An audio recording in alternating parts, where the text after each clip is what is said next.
പിതാവിന്റെയും പുത്രന്റെയും പരിശുദ്ധാത്മാവിന്റെയും നാമത്തിൽ ആമേൻ. ഇന്ന് ഫെബ്രുവരി 20 വെള്ളിയാഴ്ച. അമ്മേ പരിശുദ്ധ അമ്മേ, അമ്മേ പരിശുദ്ധമേ, ദൈവമാതാവേ, കൃപാസനത്തിലൂടെ ഞങ്ങളുടെ ദേശത്തിനും അമ്മ മധ്യസ്ഥം തേടി തന്ന എല്ലാ അനുഗ്രഹങ്ങൾക്കും കൃപകൾക്കും ഞങ്ങളിപ്പോൾ ഹൃദയം നിറഞ്ഞ നന്ദി പറയുന്നു. അമ്മേ പരിശുദ്ധമേ, ദൈവമാതാവേ, 2004 ഡിസംബർ 7 ഉച്ചകഴിഞ്ഞ് 2:30 കൃപാസനത്തിൽ സംഭവിച്ച അമ്മയുടെ പ്രത്യക്ഷപ്പെടലിനെ കുറിച്ച് തിരുസഭയ്ക്ക് സമർപ്പിച്ചിരിക്കുന്ന പഠനരേഖകളുടെ മേൽ സഭാത്മകമായ പഠനം ആരംഭിക്കുവാൻ ഞങ്ങൾ പ്രാർത്ഥിക്കുന്നു. അമ്മേ പരിശുദ്ധമേ, ഭൂസ്വർലോകങ്ങളുടെ രാജ്ഞിയായ അങ്ങേയ്ക്ക് ഭൗമസംരക്ഷണത്തിനായി പ്രപഞ്ചപ്രകൃതിയെ തന്നെ തിരുസഭ പ്രതിഷ്ഠിക്കുവാൻ ഈ പ്രത്യക്ഷീകരണം വഴി ഇടയാക്കണമേ. പരിശുദ്ധമേ, ജപമാല മാതാവേ, സകല കൃപാസനം പ്രാർത്ഥനയോടും ചേർത്ത് ഞങ്ങളിപ്പോൾ പ്രാർത്ഥിക്കുന്ന ഈ കുടുംബത്തിന്റെ പ്രത്യേക നിയോഗം പറ മക്കളെ.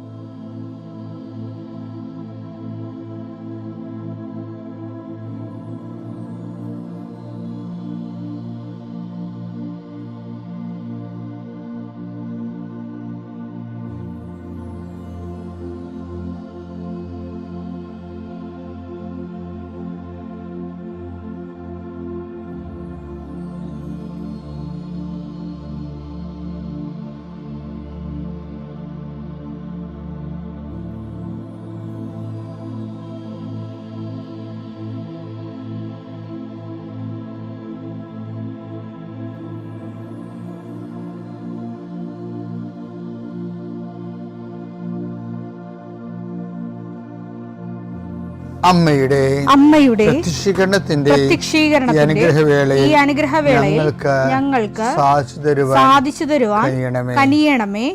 ആമേൻ. വിശ്വാസ പ്രമാണം. സർവശക്തനായ പിതാവും ആകാശത്തിന്റെയും ഭൂമിയുടെയും സൃഷ്ടാവുമായ ദൈവത്തിൽ ഞാൻ വിശ്വസിക്കുന്നു. അവിടുത്തെ ഏകപുത്രനും ഞങ്ങളുടെ കർത്താവുമായ ഈശോമിശിഹായിലും ഞാൻ വിശ്വസിക്കുന്നു. ഈ പുത്രൻ പരിശുദ്ധാത്മാവിനാൽ ഗർഭസ്ഥനായി കന്യകാമറിയത്തിൽ നിന്ന് പിറന്ന് പൊന്തിയോസ് പീലാത്തോസിന്റെ കാലത്ത് പീഡകൾ സഹിച്ച് കുരിശിൽ തറയ്ക്കപ്പെട്ട് മരിച്ച് അടക്കപ്പെട്ട് പാതാളങ്ങളിൽ ഇറങ്ങി മരിച്ചവരുടെ ഇടയിൽ നിന്ന് 3-ാം നാൾ ഉയർത്ത് സ്വർഗത്തിലേക്ക് എഴുന്നള്ളി സർവശക്തിയുള്ള പിതാവായ ദൈവത്തിന്റെ വലതുഭാഗത്തിരിക്കുന്നു. അവിടെ നിന്ന് ജീവിക്കുന്നവരെയും മരിച്ചവരെയും വിധിക്കുവാൻ വരുമെന്നും ഞാൻ വിശ്വസിക്കുന്നു. പരിശുദ്ധാത്മാവിലും ഞാൻ വിശ്വസിക്കുന്നു.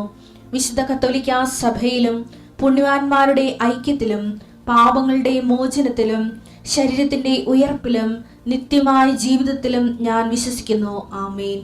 സുഖസ്ഥനായ ഞങ്ങളുടെ പിതാവേ, അങ്ങയുടെ നാമം പൂജിതമാകണമേ. അങ്ങയുടെ രാജ്യം വരണമേ. അങ്ങയുടെ തിരുമനസ് സ്വർഗത്തിലെ പോലെ ഭൂമിയിലും ആകണമേ. അന്നു വേണ്ടുന്ന ആഹാരം ഇന്ന് ഞങ്ങൾക്ക് തരണമേ. ഞങ്ങളോട് തെറ്റ് ചെയ്യുന്നവരോട് ഞങ്ങൾ ക്ഷമിക്കുന്നത് പോലെ ഞങ്ങളുടെ തെറ്റുകൾ ഞങ്ങളോടും ക്ഷമിക്കണമേ. ഞങ്ങളെ പ്രലോഭനത്തിൽ ഉൾപ്പെടുത്തരുതേ, തിന്മയിൽ ഞങ്ങൾ രക്ഷിക്കണമേ. ആമേൻ. നന്മ നിറഞ്ഞ മറിയമേ, സ്വസ്തി. കർത്താവ് അങ്ങയുടെ കൂടെ സ്ത്രീകളിൽ അങ്ങ് അനുഗ്രഹിക്കപ്പെട്ടവളാകുന്നു. അങ്ങയുടെ ഉദരത്തിൻ ഫലമായി ഈശോ അനുഗ്രഹിക്കപ്പെട്ടവനാകുന്നു. പരിശുദ്ധ മറിയമേ, തമ്പുരാന്റെ അമ്മേ, പാപികളായ ഞങ്ങൾക്ക് വേണ്ടി ഇപ്പോഴും ഞങ്ങളുടെ മരണസമയത്തും തമ്പുരാനോട് അപേക്ഷിക്കണമേ. ആമേൻ. കർത്താവേ, നിന്റെ ഉന്നതമായ നാമത്തിന് സ്തോത്രം ചെയ്യുന്നു. കർത്താവേ, നിന്റെ വിശുദ്ധ പൗരോഹിത്യത്തെ മഹത്വപ്പെടുത്തണമേ. കർത്താവേ, സഭയിലുള്ള സാന്നിധ്യം പ്രകടമാക്കണമേ. 40 വർഷം ഞാൻ അർപ്പിച്ച കുർബാനയുടെ യോഗ്യതയാണ്. കൃപാസ്ഥാനത്താറെ ജീവനോടെ പ്രത്യക്ഷപ്പെട്ട മാതാവിൻ്റെ പ്രത്യക്ഷീകരണത്തിൻ്റെ യോഗ്യതയാൽ അൾത്താരയിൽ നടന്ന 10,000-കണക്കിന് ആരാധന ശക്തിയാൽ ദൈവവേദനെ നിന്നെയും നിന്റെ കുടുംബത്തെയും ഈശോ നാമത്തെ ആശീർവദിക്കുന്നു. ഇന്ന് നിന്റെ ജീവിതം അഭിമുഖീകരിക്കുന്ന എല്ലാ വിഷയങ്ങളും, നീ കണ്ടുമുട്ടുന്ന വ്യക്തികൾ, നീ ഭയക്കുന്ന വിഷയങ്ങൾ, ഇൻ്റർവ്യൂകൾ, ടെസ്റ്റുകൾ, യാത്ര ചെയ്തെത്തുന്ന ഇടങ്ങൾ, നിന്റെ ജോലിപ്പാടുകൾ, ശുശ്രൂഷ ഇടങ്ങൾ കർത്താവിൻ്റെ നാമത്തെ അനുഗ്രഹിക്കപ്പെടട്ടെ. സഞ്ചാരി മാതാവ്, സമയത്തിൻ്റെ അധികാരി, നിന്റെ ഉടമ്പടി വഴികളിലൂടെ നിന്നെ വേർപിരിയാതെ നിനക്ക് വേണ്ടി വാദിച്ചും നിന്നെ സപ്പോർട്ട് ചെയ്തും നിനക്ക് വേണ്ടി നീ ചെയ്യാനുള്ള ജോലി ഏറ്റെടുത്തു നിന്നെ സന്ധിക്കട്ടെ ദൈവവേദനെ. പിതാപുത്രനും പരിശുദ്ധാത്മാശ്വസിക്കുക. എൻ്റെ പ്രിയപ്പെട്ടവരെ, ഇപ്പം നമ്മൾ ഇന്നലെയൊക്കെ കണ്ടത് എന്താണെന്ന് വെച്ചാൽ, ഇവനാരാണ്? കാറ്റും കടലും പോലും ഇവനെ അനുസരിക്കുന്നില്ലോ. അനുഭവത്തിലൂടെ കർത്താവ് ആരാണെന്ന് നമ്മൾ കണ്ടെത്താൻ ദൈവം നൽകുന്ന അവസരങ്ങളാണ് ജീവിതത്തിൻ്റെ കാലാവസ്ഥാ ഭേദങ്ങളെന്നുള്ളത് നമ്മൾ ഇന്നലെ കണ്ടു. ഇന്ന് പറയണത് സമൂഹത്തിൽ നിന്ന് വ്യത്യസ്തമായ ഒരു കാഴ്ചപ്പാട് എപ്പോഴും നിനക്ക് ക്രിസ്തുവിനെ കുറിച്ച് ഉണ്ടാകണം. സമൂഹത്തിന് ക്രിസ്തുവിനെ കുറിച്ച്, നിങ്ങളുടെ വീട്ടിൽ 5 ക്രിസ്ത്യാനികളുണ്ട്, നീയും അപ്പനും ഭാര്യയും ഭർത്താവും മക്കളും എല്ലാം കൂടി 5 ക്രിസ്ത്യാനിയുണ്ട്. പക്ഷേ 5 ക്രിസ്ത്യാനിയും 5 ക്രിസ്തുവിനെയാണ് അറിയണത്. 5 ക്രിസ്തുവിനെ അതിൻ്റെ ഏറ്റവും മോസ്റ്റ് ഷാർപ്പ് ആൻഡ് പെർഫെക്റ്റ് ആയിട്ടുള്ള അറിവിലേക്ക് നമ്മൾ ഓരോരോ രീതികളിൽ വളർന്നുകൊണ്ടിരിക്കും. അതുകൊണ്ട് മറ്റുള്ളവർ ക്രിസ്തുവിനെ കുറിച്ച് എന്തറിയുന്നു എന്നുള്ളത് നമ്മൾക്ക് ക്രിസ്തുവിനെക്കുറിച്ച് എന്തറിയണമെന്നുള്ളതിൻ്റെ ഒരു ദൂരമാണ്. അത് ഈശോ ചോദിക്കുന്നുണ്ട്, ഞാൻ ആരാണെന്നാണ് മറ്റുള്ള ആൾക്കാരൊക്കെ പറയണത്. മത്തായി 16:13. യേശു കേസറിയ ഫിലിപ്പി പ്രദേശത്തെത്തിയപ്പോൾ ശിഷ്യന്മാരോട് ചോദിച്ചു, മനുഷ്യപുത്രൻ ആരെന്നാണ് ജനങ്ങൾ പറയുന്നത്? മനുഷ്യപുത്രൻ ആരെന്നാണ് ജനങ്ങൾ പറയുന്നത്? ജനങ്ങളിപ്പോൾ എന്തല്ല, ഇപ്പം കർത്താവ് ഒരു പ്രവാചകനാണ് എന്ന് പറയും. അങ്ങനെ പല മനുഷ്യരും പല കാര്യങ്ങളും യേശുവിനെ കുറിച്ച് പറയും. അതൊന്നും നമ്മൾ ബാധിക്കുന്ന വിഷയങ്ങളേ അല്ല. ഇപ്പം ഞാൻ ആരാണെന്നാണ് ജനങ്ങൾ പറയണമെന്ന് പറയുമ്പോൾ, ആ ജനങ്ങൾ പറയുന്ന ക്രിസ്തു എന്തല്ല എന്നാണ് ജനങ്ങൾ പറയുന്നതെന്നാണ് നമ്മൾ മനസ്സിലാക്കേണ്ടത്. അല്ല ക്രിസ്തു എന്താണെന്ന് ജനങ്ങൾ പറയുന്നു എന്നല്ല, ക്രിസ്തു എന്തല്ല എന്നാണ് ജനങ്ങൾ പറയുന്നത്. ആ കാര്യം നാളെ നിൻ്റെ നേരെ ചോദ്യം വരും. എന്താണ്? ഞാൻ ആരാണെന്നാണ് നിങ്ങൾ പറയുന്നത്. അത് ഇന്നല്ലെങ്കിൽ നാളെ വെടിപ്പും മെനയുമായിട്ട് ഉത്തരം കൊടുക്കാൻ നമ്മൾക്ക് തയ്യാറായിരിക്കണം. നമ്മൾ എപ്പോഴും നമ്മൾ ഓർക്കേണ്ട വിഷയം എന്ന് വെച്ചാൽ, ക്രിസ്തുവിൻ്റെ ഒപ്പം. ഇപ്പം ഞാൻ നിങ്ങൾക്കറിയാമല്ലോ, ഞാനൊരു മരിയൻ ശുശ്രൂഷകനാണ്. പക്ഷേ എൻ്റെ ടോക്കെല്ലാം നിങ്ങൾ കേട്ടിട്ടുണ്ടോ? ഞാൻ ആരെക്കുറിച്ചാണ് പറയുന്നത്? ക്രിസ്തുവിനെ കുറിച്ചാണ് പറയുന്നത്. അപ്പോൾ എനിക്ക് മരിയൻ എന്താ? ക്രിസ്തുവിലേക്കുള്ളൊരു വാതിലാണ്. എനിക്ക് അമ്മയെ ഭയങ്കര ഇഷ്ടമാണ്. വളരെ ഞാനും അമ്മയോട് നല്ല പേഴ്സണൽ ബന്ധമുണ്ടെന്ന് ഞാൻ കരുതുന്നത്. അല്ല 2 പ്രാവശ്യം അമ്മ പ്രത്യക്ഷപ്പെടത്തില്ലല്ലോ. ഏറ്റവും വലിയ ഇമോഷണലായിട്ട് എന്നെ എടുത്തു മറിച്ച് കളഞ്ഞത് ഈജിപ്തിൽ വെച്ച് അമ്മ എനിക്ക് പ്രത്യക്ഷപ്പെട്ടതാണ്. ഞാൻ എൻ്റെ പുസ്തകം എഴുതിയിട്ടുണ്ട്, അതിപ്പോൾ പറയേണ്ട കാര്യമില്ല, പറയേണ്ട സമയത്ത് വീണ്ടും പറയും. ഇപ്പോൾ എന്താ പ്രശ്നം എന്ന് വെച്ച് കഴിഞ്ഞാൽ, അത്രയും ഇമോഷണലായിട്ടുള്ള അറ്റാച്ച്മെൻറ്റ് അമ്മയോട്ടുണ്ട്. എങ്കിലും ഞാൻ സംസാരിക്കുന്ന ആരെക്കുറിച്ചാണ്? ക്രിസ്തുവിനെ കുറിച്ചാണ്. എന്തിനാണ് ഞാൻ അമ്മയെ ഇത്ര ഇഷ്ടപ്പെടുന്നത്? ക്രിസ്തുവിനെ കൊടുക്കാൻ ദൈവം സെലക്ട് ചെയ്ത ആളാണ് അമ്മ. അമ്മ വയറ്റിലിട്ട് ക്രിസ്തുവിനെ വളർത്തിയ 10 മാസം ഉണ്ടല്ല, ഒരു വല്ലാത്ത ധ്യാനത്തിൻ്റെ ഒരു മാസമാണത്, ആ 10 മാസം. എന്നിട്ട് അമ്മ പ്രസവിച്ച് ലോകത്തിന് വളർത്തിക്കൊടുത്തില്ലേ. ഇനി നമ്മുടെ എല്ലാ പഠനങ്ങളും എല്ലാവിധ അനുഭവങ്ങളും, പഠനങ്ങൾ മാത്രമല്ല അനുഭവങ്ങളും എല്ലാം എന്തിനാണ്? ക്രിസ്തുവിൻ്റെ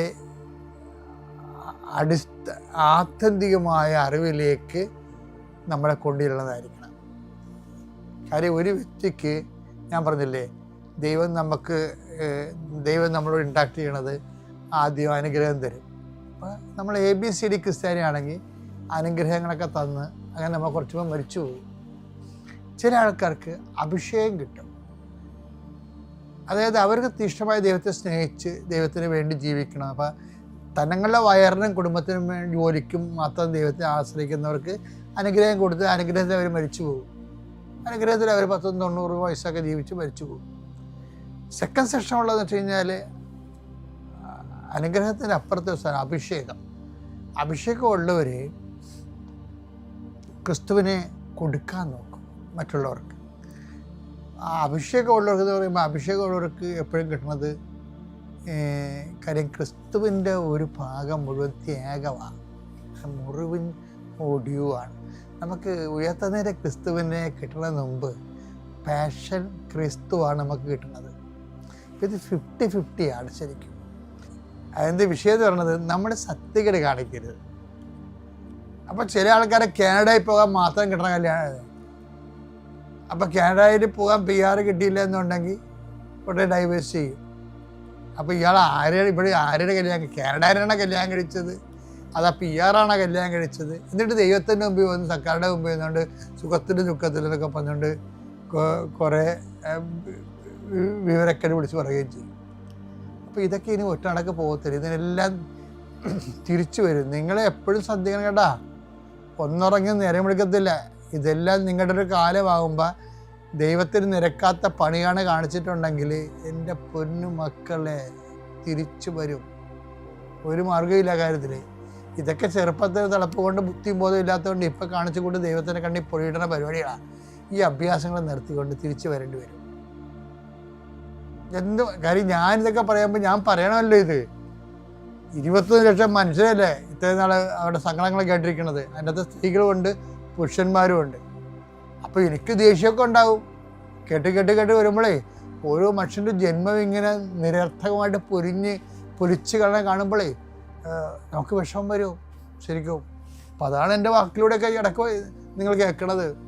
ഇപ്പം എന്താ പ്രശ്നം വെച്ച് കഴിഞ്ഞാൽ, ഈ അനുഭവത്തിലൂടെ എല്ലാം നമ്മൾ പല മനുഷ്യരും പല കാര്യങ്ങളും പറയുന്നുണ്ട്. ക്രിസ്തുവിനെ കുറിച്ച് പറഞ്ഞാലും നമ്മളുടെ ഒരു സഭ കൈമാറി തന്ന ക്രിസ്തു അനുഭവം, ഈ അനുഭവത്തിലേക്ക് പോകുന്നവ ഇതിനെ എല്ലാം എടുക്കേണ്ടത് ഓൾ റോഡ്സ് റോം എന്ന് പറഞ്ഞ പോലെ ഓൾ റോഡ്സ് ക്രൈസ്റ്റ്, എല്ലാ വഴികളും ക്രിസ്തുവിലേക്ക്. അപ്പം അങ്ങനെ ഒരു നിലപാടെടുത്ത് ദൈവത്തിന് നിലപാട് സത്യസന്ധമായിട്ട് തോന്നിയാൽ ദൈവം നിന്നെ ഏറ്റെടുക്കും. അവിടെ വെച്ചാണ് ഈ അഭിഷേകം കിട്ടുന്നത്. ഞാൻ പറഞ്ഞില്ലേ, പാഷൻ ഓഫ് ക്രൈസ്റ്റ് ആണ് നമ്മൾ ജീവിക്കണത്. ഇപ്പോൾ ഒരു ഭാര്യ ഇട്ടച്ചും പോയാൽ അവൻ്റെ പാഷൻ അവൻ്റെ പാഷനായി, സങ്കടമായി, വേഗരം കണ്ട കാലമായി. ഭർത്താവ് ഇട്ടച്ചും പോയാൽ വേഗരം കണ്ട കാലമായി. അപ്പോൾ നമ്മൾക്ക് എക്സോർവായി നമ്മൾക്ക് പാഷൻ ഓഫ് ക്രൈസ്റ്റ് ഉണ്ട് ജീവിതത്തിൽ. ചിലപ്പോൾ ഇന്നലെ ഞാനൊരു പെൺകൊച്ചിനെ കണ്ട്, അവൾ 16 പ്രാവശ്യം മുടികളെടുത്ത്, ജർമ്മൻ 2 മുടികൾ ഇപ്പോഴും കിട്ടിയിട്ടില്ല. അവൾ എന്നെ കണ്ണടപ്പോൾ തന്നെ കുഞ്ഞു നിലവിളിക്കുക. പാഷനാണ്. നിങ്ങളതിൽ നിന്നൊക്കെ കരകയറി വരും. പക്ഷെ ആ പാഷൻ്റെ സമയത്ത് കർത്താവിൻ്റെ പീഡാസഹനം എന്നിലൂടെ പൂർത്തിയാകുന്നു. യേശുക്രിസ്തുവിൻ്റെ പീഡാനുഭവങ്ങൾ എന്ന പോരായ്മ എന്ന വാക്കുണ്ട്. അട്ടിപ്പൊടിയാണത്. കൊളോസ്യസ് 1:24 നിങ്ങളെ പ്രതിയുള്ള പീഡകളിൽ ഞാൻ സന്തോഷിക്കുന്നു. സഭയാകുന്ന തന്റെ ശരീരത്തെ പ്രതി ക്രിസ്തുവിന് സഹിക്കേണ്ടി വന്ന പീഡകളുടെ കുറവ് എന്റെ ശരീരത്തിൽ ഞാൻ നികത്തുന്നു. ബൈബിളിലെ ഏറ്റവും ടോപ്പ് വെളിപാടുകളിലൊന്നാണിത്. അത് ഞാൻ പറഞ്ഞില്ലേ, നമ്മുടെ പാഷൻ ഓഫ് ക്രൈസ്റ്റ് നമ്മളിലുണ്ട്. അതിൻ്റെ ഷെയർ നമുക്ക് കിട്ടും. അപ്പോൾ അത് നമ്മളുടെ കഷ്ടനഷ്ടങ്ങളിലൂടെയാണ് അത് നമുക്ക് ഫീൽ ചെയ്യണത്. അതിനെ എന്താ പറയണത്, സഭയാകുന്ന ശരീരത്തെ പ്രതി ക്രിസ്തുവിന് സഹിക്കേണ്ടി വന്ന പീഡകളുടെ കുറവ് അപ്പം ഞാൻ ക്രിസ്തുവിനോട് സഹിക്കുകയാണ് ശരിക്കും പറയണത്. അപ്പം ഈ ക്രിസ്തുവിനോട് സഹിക്കുന്നവരെന്താ ചെയ്യണത്, ക്രിസ്തുവിനോട് കൂടെ നേടുമെന്നുണ്ട്. 2 തിമോത്തി 2:12 നാം ഉറച്ചു നിൽക്കുമെങ്കിൽ അവനോട് കൂടി വാഴും. അപ്പം അതായത് ക്രിസ്തുവിനോട് സഹിക്കുന്നവർ ക്രിസ്തുവിനോട് കൂടെ നേടുമെന്നുള്ള ആ വചനത്തിനോട് ചേർന്ന ഇത് വരണത്. എന്ന് വെച്ച് കഴിഞ്ഞാൽ ഇപ്പം നമ്മൾ ധ്യാനിക്കുന്ന വിഷയം എന്താണ്, ഞാൻ ആരെന്നാണ് ജനങ്ങൾ പറയുന്നത് എന്നുള്ള ചോദ്യമല്ലേ. അപ്പം ജനങ്ങൾ പറയുമ്പോഴും നമ്മൾക്ക് നമ്മളെ അനുഭവത്തിൽ ജനങ്ങൾ പലതും പറയും. ക്രിസ്തുവിനെക്കുറിച്ചുള്ള എല്ലാ വിഡ്ഢിത്തരങ്ങളും ആയിരിക്കും അത്. മറിച്ച് നമ്മൾക്ക് അനുഭവവേദ്യമായ ഒരു ക്രിസ്തു, നമ്മുടെ ക്രിസ്തു, നിൻ്റെ സ്വന്തം ക്രിസ്തു. അതൊരു വീട്ടിൽ 5 പേരുണ്ടെങ്കിൽ 5 പേർക്ക് 5 ഡിഗ്രീസ് ഓഫ് പെർഫെക്ഷനിലാണ് ക്രിസ്തുവിനെ കിട്ടണമെന്നുണ്ടെങ്കിൽ നീ എപ്പോഴും കർത്താവിനോട് ആഭിമുഖ്യമുള്ള വ്യക്തി എന്ന നിലയിൽ ക്രിസ്തുവിനെക്കുറിച്ച് അറിവിൽ 1-ാം സ്ഥാനത്ത് എത്താൻ നോക്കണം. കാര്യം അറിവിൽ വളരുക. 2 Pетros 3:18 നമ്മുടെ കർത്താവും രക്ഷകനുമായ യേശുക്രിസ്തുവിന്റെ കൃപയിലും അറിവിലും വളരുവിൻ. അപ്പം ഈ 5 പേരുടെ വീട്ടിലുണ്ടെങ്കിലും ക്രിസ്തുവിനെക്കുറിച്ചുള്ള അറിവിൽ നീ കർത്താവിനോട് ആഭിമുഖ്യം ഉള്ള ആളെന്ന രീതിയിൽ അറിവിൽ വളരണമെന്നാണ് കർത്താവിൻ്റെ വചനം പറയുന്നത്. ഇന്നലെ കിട്ടിയ അറിവായിരിക്കത്തില്ല ഇന്ന് കിട്ടുന്ന അറിവ്. അപ്പം ഞാൻ ആരാണെന്ന് ജനങ്ങൾ പറയുന്നെന്ന് പറഞ്ഞില്ലേ, അത് മരണം വരെ ആ ചോദ്യത്തിന് നീ അനുഭവങ്ങളും അറിവിലും വളർന്നുകൊണ്ട് ഉത്തരം കൊടുക്കണം.